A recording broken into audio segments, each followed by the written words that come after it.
Is it worth it to buy a Pokemon TCG theme deck?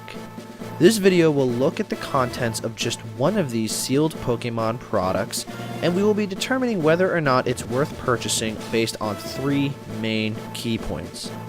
The value of the cards that are inside of this product, the fun that you can have in just playing this straight out of the box, and for getting cards that you need.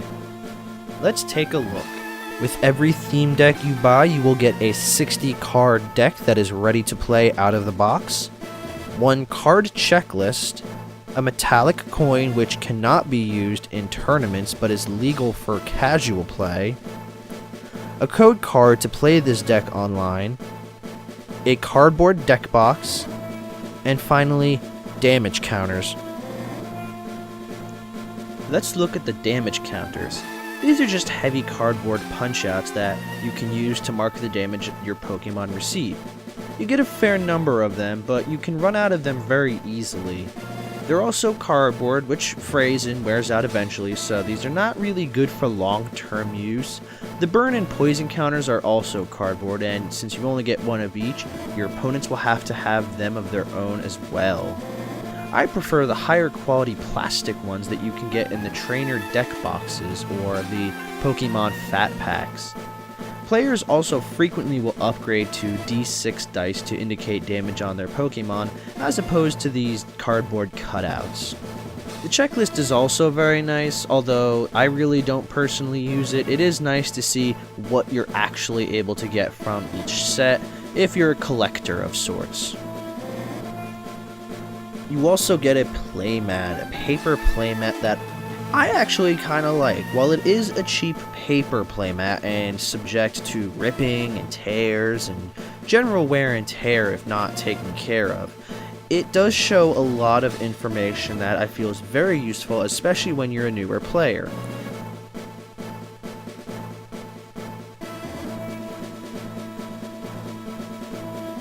It indicates the special conditions that your Pokemon can have.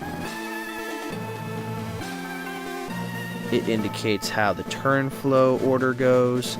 And it also has room for your opponent, so you only really need one of these for 2 players, provided that you're at a table that can fit this. Also, on the back, it has the rules of the game, so if you're a brand new player who's never played this before, you get your rules and your playmat all in one convenient package. Unfortunately though, you can't really look at the playmat's rules if you're using the playmat side, so a little bit of a win-lose situation there.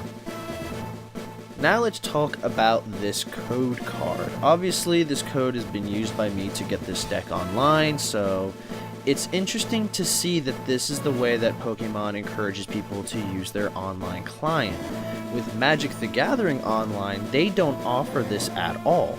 You have to purchase the digital cards separately and then use them online. Whereas with Pokemon, if you buy just about any kind of sealed product, whether it's a booster pack, a theme deck like this one, or a tin, you're going to be getting these cards, and they have a code and a QR code on the back where you can enter them in online to get basically the same exact thing. And with the tins, you're not only getting the cards that come with the individual booster packs, but you're also getting a card for the promotional card that comes with the tin, which is a really nice point, and I really wish that perhaps Magic could incorporate something like this with their sealed product.